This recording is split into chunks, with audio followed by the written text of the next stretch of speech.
দর্শক, আপনাদের সবাইকে আমন্ত্রণ জানাচ্ছি চ্যানেল 24 এর নিয়মিত আয়োজন সুরক্ষায় প্রতিদিনে, powered by KPJ specialized hospital. আপনাদের সঙ্গে আছি আমি ডক্টর হাসান শাহরিয়ার কল্লোল। আজকে আমরা কথা বলবো বাংলাদেশের শিশু স্বাস্থ্য নিয়ে। বিষয়টি হচ্ছে বাংলাদেশের শিশু স্বাস্থ্যের বর্তমান এবং ভবিষ্যৎ। আপনারা বুঝতেই পারছেন যে আমাদের সঙ্গে আজকে দুজন শিশু স্বাস্থ্য বিশেষজ্ঞ আছেন, এজন্য এই বিষয়। আমি প্রথমে পরিচয় করে দিতে চাই আমাদের আজকের অতিথিদের সঙ্গে। আমার বাম দিকে আছেন প্রফেসর ডক্টর মির্জা মোহাম্মদ জিয়াউল ইসলাম, তিনি পরিচালক বাংলাদেশ শিশু হাসপাতাল এবং ইনস্টিটিউট, এবং ডান দিকে আছেন professor S M Khalid Mahmud Shakil, বিভাগীয় প্রধান শিশু এবং নবজাতক সার্জারি বিভাগ, বাংলাদেশ শিশু হাসপাতাল। আপনাদের দুজনকে স্বাগত জানাই অনুষ্ঠানে। শুরুতে আমি প্রফেসর জিয়াউল ইসলাম আপনার কাছেই আসতে চাই। সেটা হচ্ছে যে আমরা একটু বুঝতে চাই যে বাংলাদেশের এখন যে শিশু স্বাস্থ্য, সেটার বর্তমান পরিস্থিতিটা কি? আসলে বাংলাদেশের শিশু স্বাস্থ্যের অবস্থা আমরা বলতে গেলে আমি একটু ক্যাটাগরি ওয়াইজ বলবো। যেমন নবজাতক, আমাদের নবজাতকের মৃত্যুর হার হচ্ছে এখন প্রতি 1000-এ 20 জন। ইনফ্যান্ট যেটাকে বলি 1 বছর বয়সের মধ্যে, সেটা হচ্ছে 27। আন্ডার 5 যদি টোটাল মর্টালিটি বলি, সেটা হচ্ছে 33 পার 1000। তাহলে এই স্ট্যাটিস্টিক্সেই কিন্তু বোঝা যাচ্ছে যে আমাদের শিশুদের হেলথ স্ট্যাটাসটা কী। এখন একটা নবজাতক শিশু যখন জন্ম নেয়, বিশেষ করে হাই রিস্ক প্রেগনেন্ট যারা মা, তাদের যে শিশুগুলো হয় তাদের বিভিন্ন ধরনের জটিলতা হয়, এবং সেখান থেকে তারা আমাদের ঢাকা কেন্দ্রিক তাদের একটা চিকিৎসার জন্য তারা চলে আসে। একটু বাচ্চাটা যখন 1 বছর হয়ে গেল, 1 বছর হলে পরে তার আবার ডিফারেন্ট ধরনের ডিজিজ হয়। যেমন তাদের নিউমোনিয়া হচ্ছে, তাদের ডায়রিয়া হচ্ছে, তাদের ইনফেকশাস ডিজিজ হচ্ছে, তাদের ডেঙ্গু হচ্ছে, তাদের মিজলস হচ্ছে, এরকম। তো ওভারঅল যেটা হচ্ছে যে আমাদের যে শিশু ব্যবস্থা, একটা জিনিস খেয়াল করবেন যে বাংলাদেশের শিশুর সংখ্যা হচ্ছে 1/3 of the total population, almost 8-9 কোটি। অথচ আমাদের entire hospital, specially government hospital যদি আমরা দেখি, সেট আপ ওইখানে অনলি 5% শিশুকে কাভার করতে পারে, অনলি 5%। তাহলে আপনি দেখেন এত বড় একটা পপুলেশন, তারা কতটুক চিকিৎসা থেকে বঞ্চিত হচ্ছে। তো এটা হচ্ছে প্রেজেন্ট স্ট্যাটাস। আমাদের তো আসলে সব রোগের ক্ষেত্রে, মানে আমাদের তো সেই রকম গবেষণা নাই যে কোন রোগ কত পরিমাণ হচ্ছে এবং তার জন্য কি পরিমাণ চিকিৎসক দরকার বা স্বাস্থ্য ব্যবস্থা দরকার, সেভাবে কিন্তু কখনোই হাসপাতালগুলো গড়ে ওঠে নাই। রাইট। প্রবলেমটা হচ্ছে যে আমাদের শিশু রোগ, যেমন পেডিয়াট্রিক্সকে অ্যাডাল্ট মেডিসিনের সঙ্গে কিন্তু রাখা যাবে না, এটা টোটালি দুইটা separate. Because a child is not a mini adult. একটা চাইল্ড হচ্ছে একটা, যেমন একটা আমরা যদি জেন্ডার হিসেবে ধরি, যে মহিলাদের জন্য কি অবস্টেট্রিক্স অ্যান্ড গাইনি, তারপরে শল্যবিদ্যার জন্য সার্জিক্যাল ডিপার্টমেন্ট, ঠিক তেমনি পেডিয়াট্রিক্স কিন্তু আলাদা না, এটা মেডিসিনের সঙ্গে ইনকর্পোরেটেড করা। ফলে এই শিশুদের চিকিৎসার ব্যাপারে কিন্তু বাংলাদেশের গত 52-53 বছর বা পাকিস্তান আমল থেকেও কিন্তু স্পেশাল কোনো আপনার নজর দেওয়া হয়নি। ফলে বাংলাদেশের সবচেয়ে বড় সেই শিশু হসপিটাল আমাদের বাংলাদেশ শিশু হসপিটাল অ্যান্ড ইনস্টিটিউট, যেখানে 702টা বিছানা, এই হসপিটালের উপর সমস্ত চাপ পড়ে। ফলে কি হচ্ছে, একটা সাবস্টেন্সিয়াল নাম্বার অফ শিশু ওরা কিন্তু চলে যাচ্ছে চিকিৎসা না পেয়ে, এবং ওরা কিন্তু বিভিন্ন জায়গায় দাঁড়ে দাঁড়িয়ে ঘুরছে, এবং এইভাবে কিন্তু চিলড্রেন মর্টালিটি অ্যান্ড মরবিডিটি বেড়ে যাচ্ছে। এবং আমাদের যদি এই ব্যাপারগুলি নিয়ে খুব সুচিন্তিতভাবে, অর্গানাইজডভাবে যদি আমরা না আগাই, তাহলে কিন্তু আমাদের এই শিশুরা এইভাবে বঞ্চিত হবে, এবং শিশুদের বঞ্চিত হওয়া মানেই হচ্ছে কিন্তু একটা দেশের ভবিষ্যৎ প্রজন্ম কিন্তু এটা থেকে বঞ্চিত হবে। সো আমাদের উচিত হবে যে আমাদের যে ঢাকা শিশু বাংলাদেশ শিশু হসপিটাল অ্যান্ড ইনস্টিটিউটের যে মডেল, এই মডেলের একটা ছায়া নিয়ে বিভিন্ন ডিভিশনাল হেডকোয়ার্টারগুলিতে প্রথমে, সেকেন্ড ফেজে করা উচিত ডিস্ট্রিক্টগুলিতে, ডিস্ট্রিক্ট হেডকোয়ার্টারগুলিতে, এর পরবর্তী ধাপ করা উচিত উপজেলাতে, even subcentre, union subcentre, health সাবসেন্টারও যেটা আছে, সেখানেও কিন্তু শিশু রোগের একটা পর্যাপ্ত ব্যবস্থা থাকতে হবে। ইতিমধ্যে কিন্তু আমাদের উপজেলা স্বাস্থ্য কমপ্লেক্স পর্যন্ত কিন্তু শিশু বিশেষজ্ঞের পদ আছে, এবং আমি একটু জানতে চাই যে আমাদের দেশে শিশু বিশেষজ্ঞের সংখ্যা কি পর্যাপ্ত? না, অত্যন্ত অপর্যাপ্ত। আমি কিন্তু ডিগ্রির উপরে কিন্তু কোনো এমফেসিস দেই না। আপনি দেখেন যে আমেরিকা, নর্থ আমেরিকান কান্ট্রিগুলিতে ওরা কিন্তু আমাদের মতো এফসিপিএস, এমডি, বিভিন্ন ডিগ্রির যেই ভার সেটা নিয়ে কিন্তু তারা চিন্তিত না, তারা ট্রেনিংয়ের উপর বেশি ডিপেন্ডেন্ট। যে আমেরিকাতে যেটা হয় বোর্ড সার্টিফিকেশন, ধাপে ধাপে তারা রেসিডেন্স প্রোগ্রামে আসে। ফলে আমাদের বাংলাদেশে যদি দেখেন যে আমি একটা এক্সাম্পলই বলি, হ্যামাটো অনকোলজি ডিপার্টমেন্ট মানে পেডিয়াট্রিক হ্যামাটো অনকোলজিতে যার পোস্ট গ্রাজুয়েশন আছে, ম্যাক্সিমামে কিন্তু বোন ম্যারো ট্রান্সপ্লান্টেশন জানে না। সো আমরা যদি বোন ম্যারো ট্রান্সপ্লান্টেশন কিংবা নিউরোলজিতে যদি দেখেন, পেডিয়াট্রিক নিউরোলজিস্ট কয়জন স্টেম সেল নিয়ে জানে, তাহলে আমাদের কি দরকার, আমাদের ট্রেনিংটা ইমপ্রুভ করতে হবে। এই শিশু হসপিটালে আমরা আমাদের বাংলাদেশের 70% শিশু বিশেষজ্ঞ কিন্তু আমাদের বাংলাদেশ শিশু হসপিটাল অ্যান্ড ইনস্টিটিউট থেকে তারা ট্রেনিং এবং গ্র্যাজুয়েশন নিয়ে যাচ্ছে, ফলে তারা ছড়িয়ে যাচ্ছে। কিন্তু এটা আমাদের দেশের জন্য প্রচণ্ড অপ্রতুল। ফলে যেটা হচ্ছে, সবারই টার্গেট থাকে যে আমার বাচ্চাটার চিকিৎসা যদি কমপ্লিকেটেড হয় বাংলাদেশ শিশু হসপিটালে যাই। ফলে যেটা হচ্ছে যে একটা প্রচণ্ড শূন্যতা রয়ে গেছে। তার মানে বিশেষায়িত ইনস্টিটিউটের একটা শূন্যতা রয়ে গেছে শিশু চিকিৎসায়। এক্স্যাক্টলি। যেমন আমি আপনাকে বলি, কালকে রাতের একটা ঘটনা বলি। বাংলাদেশের এক স্বনামধন্য হসপিটাল থেকে আমার হসপিটালের আমাদের একটা স্পেশাল আইসিইউ আছে, যেটাকে বলে মিজেলস আইসিইউ। এটা আপনার সাউথ এশিয়াতে কোনো হসপিটালে মিজেলস আইসিইউ হয় নাই। এই মার্চ মাসে এই মিজেলসের যখন আউটব্রেকটা হলো, তখন আমরা 100 বেডের পাশাপাশি একটা মিজেলস আইসিইউ করি। এখন ঢাকা শহরের কালকে 6 মাসের একটা বাচ্চা রাতেবেলায় হঠাৎ করে তার গার্জিয়ান আমাকে রিকোয়েস্ট করলো যে আমার বাচ্চাটা ওইখানে আরও ডেটোরিয়েট করে যাচ্ছে। তো ইনস্ট্যান্টলি আমি রাত 12টার মধ্যে আমার হসপিটালের আইসিইউতে আমি নিয়ে আসলাম। তো এই যে একটা হসপিটাল কেন্দ্রিক বা একটা পার্টিকুলার একটা কেন্দ্রিক একটা যদি যে চিকিৎসা ব্যবস্থা হয় উইদাউট হ্যাভিং ডিসেন্ট্রালাইজ সিস্টেম, আমাদের এই শিশু স্বাস্থ্য আপনি সুরক্ষা করতে পারবেন না। জি, doctor S M Khalid Mahmud, আপনার কাছে আসি। আপনি একজন শিশু সার্জন, কিন্তু একই সঙ্গে বিভিন্ন ধরনের প্রশাসনিক কাজেও জড়িত আছেন শিশু হাসপাতালে, আমি জানি। আপনার কাছে জানতে চাই যে আপনি যেহেতু একজন সার্জন, পেডিয়াট্রিক সার্জারির বিষয়টা বাংলাদেশে কোথায় ছিল এবং কোথায় আছে, কোথায় নিতে চাচ্ছেন আপনারা? কারণ শিশুদের সার্জারি বিষয়টা তো একটু জটিল এবং এটা একটা আলাদা ধরনের ট্রেনিং প্রয়োজন হয়। ধন্যবাদ আপনাকে। প্রশ্নটা খুবই গুরুত্বপূর্ণ। শিশু সার্জারি খুবই সেন্সিটিভ একটা সাবজেক্ট। তো আপনি জানেন যে শিশু মেডিসিন এবং শিশু সার্জারি আমরা পাশাপাশি চিকিৎসা করছি। শিশু সার্জারির ব্যাপারে অনেকগুলি ধাপ আমাদের ক্রস করতে হয়। এখানে আমাদের যে বেসিক ব্যাপার হলো অপারেশন করতে হবে। কার অপারেশন করতে হবে, অপারেশনের পরিবেশটা কী হবে, অপারেশনের পরবর্তী আমাদের কমপ্লিকেশনসগুলি ফেস কীভাবে করব, এই টোটাল সিস্টেমটা আমাদের ডেভেলপ করতে হবে। সেটার লক্ষ্যে আমরা কিন্তু শিশু হাসপাতালে একটা ট্রিটমেন্ট চেইন তৈরি করতে পেরেছি শিশু সার্জারি বিভাগে। সেটা হলো, দেখা যায় যে একটা পেশেন্ট সার্জারি করার পর অন টেবিলেও খারাপ হয়ে যেতে পারে, আবার দেখা যায় পোস্ট অপারেটিভ ওয়ার্ড থেকেও খারাপ হয়ে যেতে পারে। ইভেন দেন ওয়ার্ডে একটা পেশেন্ট ভর্তি হয়েছে, সে সার্জারির আগেও খারাপ হয়ে যেতে পারে। তো এই টোটাল ম্যাটারটাকে ফেস করার জন্য আমাদের একটা ইন্টেন্সিভ কেয়ার ইউনিট থাকা প্রয়োজন, একেবারে adjacent to the department and operation theatre, যেটা আমরা করতে পেরেছি। কিন্তু সেটা তো আপনার বিশেষায়িত হাসপাতালে, কিন্তু সারা বাংলাদেশে যে সমস্ত জায়গায় শিশু সার্জারি হচ্ছে সব জায়গায় তো সেটার ফ্যাসিলিটি নাই। তো এটা সত্য যে আমাদের ডিস্ট্রিক্ট লেভেলে কিন্তু পেডিয়াট্রিক সার্জারি যদি মেডিকেল কলেজ বেসড যে হসপিটালগুলি আছে, এটার বাইরে কিন্তু যে ডিস্ট্রিক্ট হসপিটাল, উপজেলা হেলথ কমপ্লেক্স, এখানে শিশু সার্জারির ব্যবস্থা কিন্তু নাই, ওখানে করা যাচ্ছে না। বাট আমাদের এই বর্তমান প্রেক্ষাপটটাকে যদি আমরা বিবেচনা করি, ভবিষ্যতে আমাদেরকে এই বর্তমান গভর্নমেন্ট কিছু পলিসিতে হাত দিয়েছে যে উপজেলা হেলথ কমপ্লেক্সে কিন্তু অলরেডি কম্প্রিহেন্সিভ শিশু সার্জারি, শিশু মেডিসিন এবং ম্যাটার্নাল হেলথ, এটা কিন্তু কম্প্রিহেন্সিভ ট্রিটমেন্ট শুরু হবে।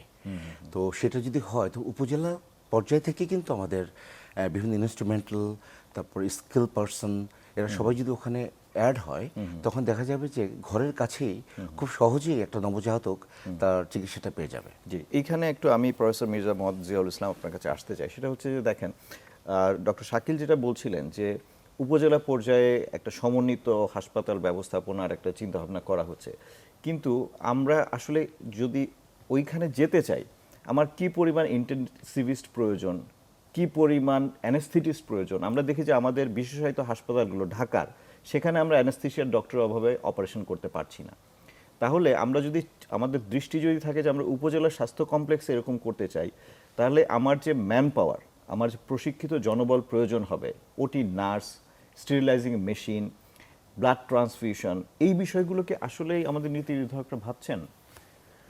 আসলে আমরা বিভিন্ন ফোরামে কিন্তু অনেক কথা বলে আসছি এবং আমাদের কথাগুলি কিন্তু বর্তমান সরকারের স্বাস্থ্য বিষয়ক যেই পরিকল্পনা এটার সঙ্গে জাস্ট অ্যালাইন করে যাচ্ছে। কিন্তু জি, আপনি একটা যদি চিন্তা করেন যে একটা শিশু একটা উপজেলাতে আমাদের কি দরকার, এই যে ডক্টর শাকিল যেটা বলেন যে সার্জারি, আসলেই কিন্তু একটা পেডিয়াট্রিক সার্জন থাকা দরকার, কিন্তু একটা পেডিয়াট্রিক সার্জন থাকলেই কিন্তু হবে না। আপনাকে একটা অ্যানাস্থেসিস্ট থাকতে হবে, আপনাকে একটা ট্রেন নার্স থাকতে হবে, আপনার একটা বাচ্চাকে যখন অপারেশন করলেই তো হবে না, এটাকে আপনার একটা post operative care, post operative unit থাকতে হবে। Exactly, and in case of necessary আপনি একটা ইভেন আইসিইউ রাখতে হবে। এটা কিন্তু করা সম্ভব। আবার বড়দের আইসিইউতে তো ছোটদেরকে রাখা যায় না। কোনোভাবেই না।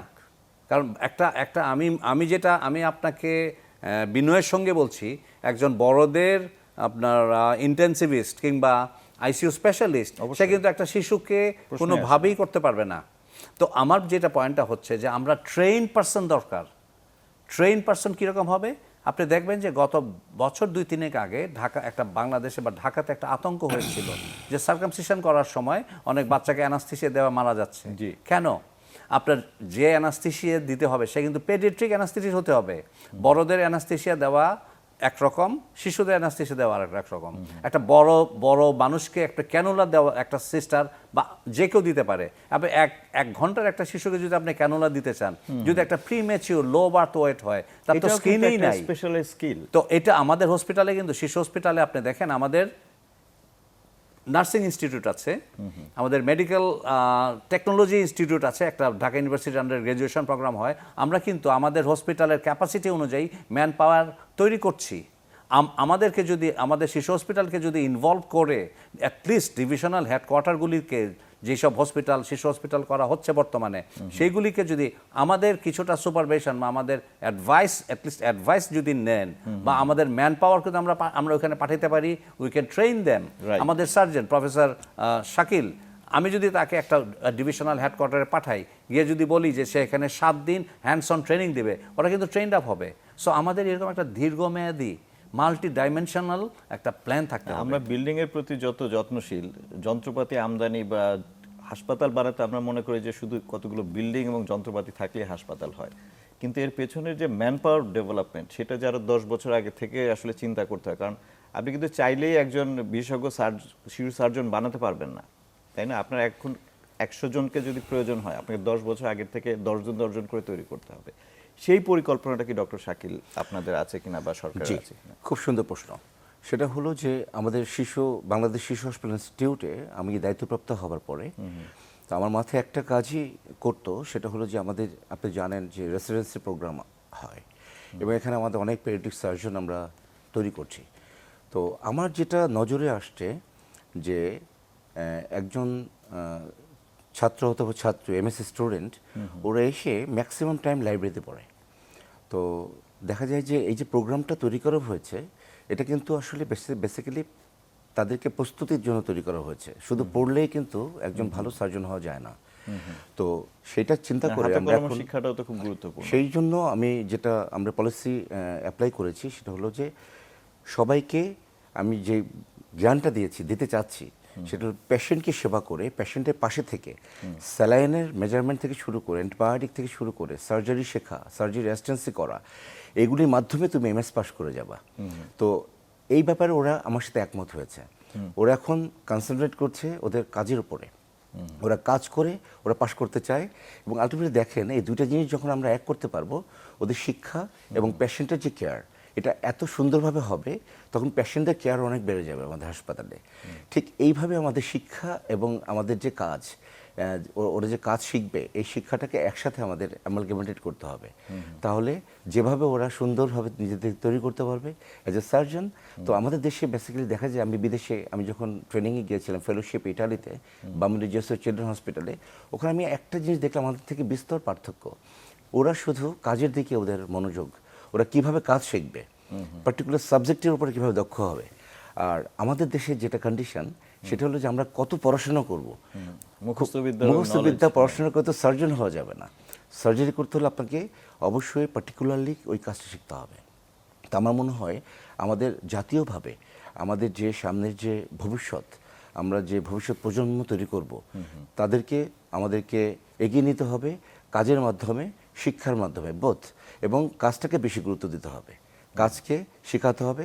এই জন্য আমাদের স্কিল যে doctor, skill personal, medical professional, সেটা তৈরিতে আমাদের বেশি মনোযোগী হতে হবে। ডক্টর জিয়াউল ইসলাম, আরেকটি গুরুত্বপূর্ণ বিষয় সম্ভবত গবেষণা, এবং আমরা দেখা যায় যে আমাদের পুরো চিকিৎসা সেবার যে সিস্টেম, সেখানে ক্লিনিক্যাল কাজ বা রোগীকে সেবা দেয়া, চিকিৎসা দেয়াকে যতটা গুরুত্বপূর্ণ মনে করা হয়, রিসার্চকে বা গবেষণাকে কিন্তু সেই পরিমাণ গুরুত্ব দেওয়া হচ্ছে না। যেমন মনে করেন যে আপনার যদি দুজন ক্যান্ডিডেট আছে, একজনের গবেষণা 5টা আর একজনের গবেষণা 50টা, আমাদের কাছে কিন্তু সেটার কোনো ভ্যালু নাই। তো যদি সেই ভ্যালুর জায়গাটা আমরা তৈরি করতে না পারি গবেষণার ক্ষেত্রে, সেক্ষেত্রে তো আমাদের সামনে আগানো কঠিন হয়ে যাবে। এক্স্যাক্টলি। আসলে বাংলাদেশে ডাক্তারদের, আমি অন্য সেক্টরের কথা বলবো না, আমি ঢাকা ইউনিভার্সিটির কথা বলবো না, আমাদের ডাক্তারদের মাঝে পাবলিকেশনটা একটা মনে হচ্ছে যে আমার পরবর্তী ধাপে প্রমোশনের জন্য আমি এটাকে চাই। যেমন আপনি এসটের প্রফেসর হতে গেলে 3টা পাবলিকেশন লাগবে, অ্যাসোসিয়েট প্রফেসর হতে গেলে 5টা লাগবে, ফুল প্রফেসর হতে গেলে 7টা লাগবে, 2টা ইন্ডেক্স। এইটা আমাদের মাথার মধ্যে ঢুকানো, তার মানে এটা হলেই শেষ, এটা হলে হয়ে গেল। তো আমরা কিন্তু এই যে রিসার্চটাকে কিন্তু আমরা চাহিদা অনুযায়ী বা নিজের একটা ইন্ট্রেন্সিক যে একটা মানে ক্ষুধার থেকে যে করা, আচ্ছা আচ্ছা আমি দেখি তো কি হচ্ছে। তো এই ক্ষুধাটা যখন আপনার না আসবে ভিতরে, আপনার কিন্তু গবেষণা হবে না, নাম্বার 1। নাম্বার 2, একটা গবেষণা করতে গেলে কিন্তু আপনার মাল্টিফ্যাক্টোরিয়াল মানে ইস্যু আপনাকে অ্যাড্রেস করতে হবে। ফার্স্ট অফ অল হচ্ছে ফান্ড। আমি একটা এক্সাম্পল বলি, আমার মিজলসের, আমি সাসপেক্টেড মিজলস, আমি ওইটাকে যদি কনফার্ম করতে যাই, আমাকে RT-PCR করতে লাগবে 5,000 টাকা, অ্যাটলিস্ট 5,000 টাকা। সো আমার যদি টোটাল নাম্বার অফ স্যাম্পল থাকে 354, তাহলে 354 into 5,500, how much money it comes. So আমাদের কিন্তু ফান্ডিং দরকার। তো আমরা এইবার যে হামের যে মিজলসের যেই প্রকোপটা শুরু হলো, আমরা কাজ করার সঙ্গে সঙ্গে কিন্তু আমরা কতগুলি ইস্যু আমাদের মাঝখানে আসলো। বিকজ আমি টিল নাও প্রায় 2,500 মিজলসের পেশেন্ট ডিল করেছি, ইনক্লুডিং ICU। তো আমার কাছে চিন্তা হলো যে আচ্ছা, আমাদের তো ছোটোবেলায় হাম হয়েছে, কই আমাদের তো কোনো কমপ্লিকেশন হয় নাই, নাম্বার 1। নাম্বার 2, যেই বয়সে হাম হওয়ার কথা, হামের টিকা আমরা দেই 9 মাসে 15 মাসে। এবার দেখা যাচ্ছে যে আমি নবজাতকের বাচ্চা পাচ্ছি, 21 দিন বয়সের একটা বাচ্চা পেলাম সেটা। তারপরে দেখা যাচ্ছে যে আচ্ছা টিকা দেওয়ার পরও কেন হাম হচ্ছে, তারপরে দেখা যাচ্ছে যে স্বাস্থ্য ভালো, তারপরে কেন হচ্ছে না। সো আমরা স্টার্ট করলাম, আমরা একটা ছোট্ট একটা স্টাডি করলাম, মার্চ থেকে জুলাই পর্যন্ত 380 বা 84 এরকম নাম্বার নিয়ে। এই পরশুদিন আমরা সেটাকে আমরা ডিসক্লোজ করলাম। সেখানে আমরা দেখলাম যে আপনার ফার্স্ট অফ অল যেটা ব্রেস্ট ফিডিংয়ে প্রবলেম, বাচ্চাদের নিউট্রিশনে প্রবলেম, বাচ্চাদের ভ্যাকসিনেশনে প্রবলেম, বাচ্চাদের টোটাল ওভারঅল যে একটা ফিজিক্যাল গুড হেলথ, এগুলি। তো আমরা এটাতে একটা স্টাডি করে আমরা গতকালকেই নিউজ পেপারগুলিতে বের হয়েছে, আমরা করলাম। এই স্টাডিটা যেটা করলাম, এটা টোটালি আমার ওয়ার্ক বেসড। আমি কাজ করতে গিয়ে যে বাধা পেলাম, যে কাজ করতে গিয়ে আমি যেই মানে আশ্চর্য হয়ে গেলাম যে কেন ঘটনাটা ঘটলো, এটা থেকে কিন্তু আমরা একটা স্টাডি করলাম। আমি এখন যে স্টেজে আছি, আমার কিন্তু আমার কেরিয়ারের জন্য আমার কোনো পাবলিকেশন লাগবে না। সো আমি এই কাজটা করলাম। যেমন আমি আরেকটা ডিপার্টমেন্ট চালাই, সেটা হচ্ছে ডেঙ্গু। সেই ডেঙ্গুতে দেখা যাচ্ছে যে আমরা দেখলাম যে হঠাৎ করে বাচ্চাগুলি শকে চলে যাচ্ছে। সো এটারও কিন্তু আমাদের 2 বছর ব্যাপী একটা স্টাডি আমরা করছি। সো আপনি যখনই আপনার প্রমোশনের চিন্তার থেকে যদি আপনার কাজ করার সময় যদি আপনার একটা দেখেন যে একটা পিকুলিয়ার জিনিস ফেস করছেন, আপনার ভিতরে যদি একটা মানে কি বলবো এটাকে, খুব অনুসন্ধিৎস মন যদি থাকে এবং কিছুটা আপনি ইনস্টিটিউশনাল বেস সাপোর্ট পান। যেমন আমরা শিশু হসপিটালে কিন্তু এখন পরশুদিন এই একটা গ্র্যান্ট দিয়েছি, অনেক ডক্টরসকে একসঙ্গে গ্র্যান্ট দিয়েছি। আমরা কিন্তু হসপিটালে এখন আমাদের রিসার্চ প্রোগ্রামটা খুব ইন্টেন্সিভলি স্টার্ট হয়েছে, and it will be a very unique project. আর ফিউচারে যেমন আমার নিজস্ব প্রায় 37 পাবলিকেশনস আছে আমার। আমি এইগুলি 37-এর মধ্যে প্রায় 12টার মতো শুধু আমার প্রমোশন পারপাসে, আর বাকিগুলি অ্যাবসলিউটলি আউট অফ ইন্টারেস্ট আমি এইগুলি করেছি। সো রিসার্চ ছাড়া ইম্পসিবল কোনো কিছু করা যাবে না। বিশেষ করে এই যে মিজেল যেটা হলো, আমরা পরবর্তী যদি আবার মিজেলসের আরেকটা ধাক্কা থেকে বাঁচতে চাই, আমাদের কিন্তু এই রিসার্চ আপনি তো করতেই খুব হবে। গুরুত্বপূর্ণ প্রশ্নগুলো উত্থাপন করেছেন, যেগুলোর আসলেই সমাধান হওয়া উচিত, যে যেই বয়সে মিজেলস হওয়ার কথা না সেই বয়সে হচ্ছে কেন, Right. আবার টিকা দেওয়ার পরে হচ্ছে কেন। তাহলে এই বিষয়গুলো তো আমাদের অবশ্যই জানা প্রয়োজন। ডেফিনেটলি। জি, ডক্টর শাকিল, আপনি স্টেম সেল গবেষণার সাথেও জড়িত আছেন আমি যতদূর জানি। এই বিষয়টা সম্পর্কে একটু যদি বলেন যে স্টেম সেলের যে ব্যবহারটা কিভাবে হতে পারে শিশুদের চিকিৎসায়। হ্যাঁ, খুবই ইম্পর্টেন্ট চ্যাপ্টার অ্যান্ড সাবজেক্ট। সেটা হলো যে আমি স্টেম সেল নিয়ে কাজ শুরু করেছি 2017 সাল থেকে। তো তখন খুবই আমরা প্রিম্যাচিউর কন্ডিশনে বাংলাদেশে আসলে স্টেম সেলের সেরকম কোনো প্রয়োগ অথবা গবেষণার কোনো দ্বার ওপেন হয় নাই। তো আপনি জানেন যে 2010 সালের আগে স্টেম সেলটা একেবারে রিসার্চ এবং ল্যাবরেটরির ভিতরেই ছিল বিভিন্ন কান্ট্রিতে। বাট আফটার 2010 এটা অ্যাপ্লিকেশনে চলে আসছে। কিছু কিছু ডিজিজে একদম অ্যাবসলিউটলি এটা ইউজ করা হচ্ছে। কিন্তু স্টেম সেলের আসলে বেসিক্যালি অনেক ধরনের কমপ্লিকেশন চ্যালেঞ্জেস আছে। সেই চ্যালেঞ্জগুলো আমাদের ফেস করতে হলে আমাদের গবেষণায় হাত দিতে হবে। গবেষণা অনেক বেশি ইম্পর্ট্যান্ট, এবং এতক্ষণ যে আলোচনা হলো গবেষণা, বাট স্টেম সেলটা এত সেন্সিটিভ একটা মানে গোর্স, তো সেটার প্রোডাকশন, প্রিজার্ভেশন, এটার ইন্ট্রোডাকশন, এগুলো অ্যাপ্লিকেশন, এগুলো নিয়ে আমাদের অনেক কথা আছে, যে কথাটা আসলে এত স্বল্পে আমাদের সম্ভব হবে না। তো একটা জিনিস, আমরা অ্যাডাল্ট স্টেম সেল নিয়ে কাজ করছি, আমরা এমব্রায়োনিক নিয়ে কাজ করছি না। বাংলাদেশে কেউ এমব্রায়োনিক স্টেম সেল নিয়ে কাজ করছে না, but south Korea, America, Canada, Australia, develop country, এরা কিন্তু এখন রিসার্চ করছে এমব্রায়োনিক স্টেম সেল নিয়ে। তারা অনেক চ্যালেঞ্জ ফেস করছে এবং সেটা উঠে আসার জন্য চেষ্টা করছে। তো আমরা অ্যাডাল্ট নিয়েই কাজ করছি, অ্যাডাল্ট স্টেম সেল নিয়েই কাজ করছি। সেটাতে কিছু আছে কালচার স্টেম সেল, কিছু আছে আমরা অটোলোগাস। অটোলোগাস মানে হলো যে ডিজিজ পার্সন থেকেই আমরা নিজের শরীরের সেল থেকে রাইট, বোন ম্যারো হতে পারে, ফ্যাট সেল হতে পারে, ব্লাড, পেরিফেরাল ব্লাড হতে পারে, ওখান থেকে আমরা স্টেম সেলটাকে সেপারেট করি, বাট ইটস নট কালচার। আরেকটা আছে কালচার, সেটা হলো মেসেনকামল স্টেম সেল আমরা প্রস্তুত করছি বিভিন্ন ল্যাবের মাধ্যমে। বাংলাদেশে 2-1টা ল্যাব আছে, বাট গভর্নমেন্ট লেভেল এখন পর্যন্ত কোনো ল্যাব তৈরি হয়নি। So we are working on that.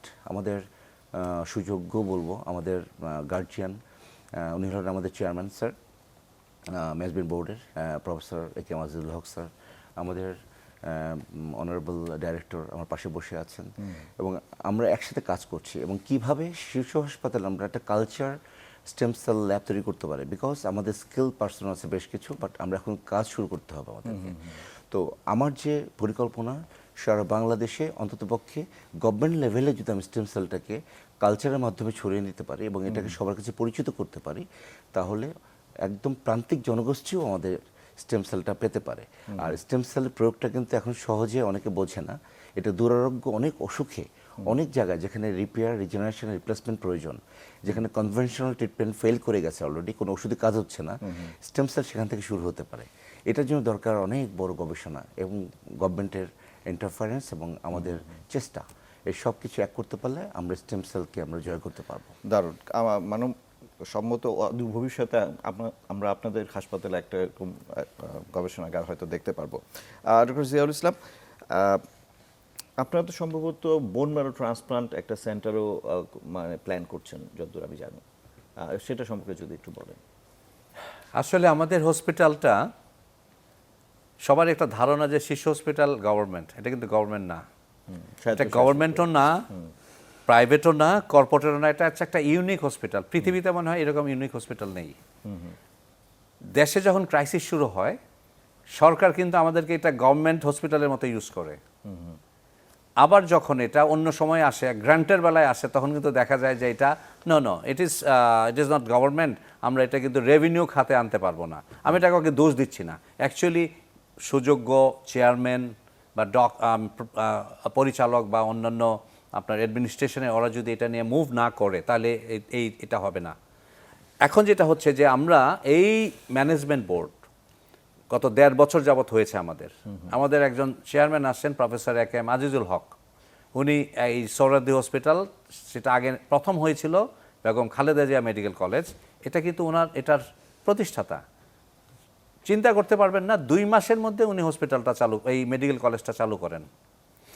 উনি আসার পর উনি অনেক ধরনের চিন্তা বললেন, উনি আমাদের সঙ্গে রেগুলার, উনি কিন্তু পেডিয়াট্রিশিয়ান না, কিন্তু ওনার মাথায় সবসময় থাকে যে আচ্ছা এটাকে কীভাবে একটা সেন্টার অফ এক্সেলেন্সি করা যায়।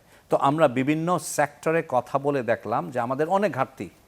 সো আমরা একটা, আমাদের হ্যামাটো অনকোলজি ডিপার্টমেন্ট আছে, আমরা দেখছি যে এই বাচ্চাগুলি যাদের ব্লাড ক্যান্সার, যাদের থ্যালাসেমিয়া, যাদের অ্যাপ্লাস্টিক এনিমিয়া, তাদের ওগুলি পর দেখা যাচ্ছে বোন মেরো ট্রান্সপ্লান্টেশনের একটা প্রয়োজন পড়ছে।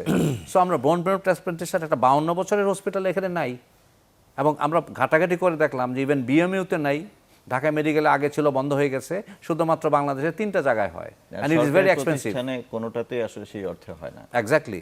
সো আমরা গত মাসে এটা চিন্তা করলাম যে এটা আমাদেরকে যেভাবে হোক অ্যাস্টাবলিশ করতে হবে, এবং অলরেডি আমাদের বোর্ড মিটিংয়ে এটা পাস করিয়েছি আমরা, এবং এটা সামনে আমরা এগিয়ে যাব ইনশাল্লাহ। আমরা বোন মেরো ট্রান্সপ্লান্টেশন, শুধু বোন মেরো ট্রান্সপ্লান্টেশন না, আমাদের প্ল্যান আছে এখানে কিডনি ট্রান্সপ্লান্টেশন, লিভার ট্রান্সপ্লান্টেশন করা, এবং এখানে আমরা এমন একটা প্রতিষ্ঠান করতে চাই যে এই প্রতিষ্ঠান থেকে পুরো বাংলাদেশে ছড়িয়ে যাবে বিভিন্ন ডিপার্টমেন্ট, এবং আমরা মনে করি যে আমরা কিন্তু ম্যান পাওয়ার সাপ্লাই দিতে পারবো।